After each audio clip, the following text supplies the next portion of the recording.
Cinema ఫలితంతో నితిన్కి అదృష్టం ఆదరణ ఇంకాస్త పెరిగాయని ఒప్పుకోక తప్పదు. ఈ రెండింటితో పాటు ఆదాయం కూడా పెరిగింది. వీటన్నిటికీ మూలం నితిన్ తొలిసారి 50 కోట్ల మార్కెట్లో కాలు మోపడమే. అటువంటప్పుడు హీరో రెమ్యునరేషన్ పెరగకుండా ఉంటుందా? దీనిని బలపరిచే విషయం మరొకటి కూడా ఉందండోయ్. అదే హీరోయిన్. స్టార్ హీరోయిన్ అన్నాక 2 కోట్లు సమర్పించుకోవాల్సిందేనన్నది ఉన్నమాటే. అలాంటి స్టార్ హీరోయిన్ నితిన్ కి జంటగా నటించనుందట.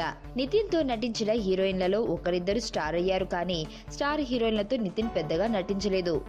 ఆలో నటించిన సమంతను నితిన్ తో నటించిన తొలి స్టార్ హీరోయిన్ గా చెప్పుకోవచ్చు. అలాంటి స్టార్ హీరోయిన్లను ప్రేక్షకులలా అగ్ర హీరోల సినిమాల్లోనే చూస్తున్న నితిన్ ఇప్పుడు వారితోనే జతకట్టాలని ఉత్సాహం కనబరుస్తున్నాడు.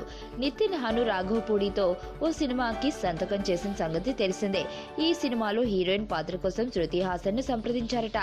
సింగం 3 పూర్తి చేసిన శృతి శభాష్ నాయుడు వాయిదా పడటంతో ఇప్పుడు తనకి తొలి హిట్ ఇచ్చిన పవన్ కళ్యాణ్ కాటమరాయుడులో నటిస్తుంది. దీనికి మించి శృతి ఖాతాలో మరో సినిమా లేదు. అంచేత శృతి అవకాశాన్ని పట్టుకుంటుందని టాక్. నిన్న సమంత, నేడు శృతి హాసన్లతో నితిన్ సినిమాలు చేస్తుండటం గమనించిన కొందరు పవన్ హీరోయిన్లపై కన్నేశాడని గుసగుసలాడుతున్నారు. నిజమేనంటావా నితిన్? మరణం దేహానికే గాని ఆత్మకు కాదని భగవద్గీత చెప్తుంది.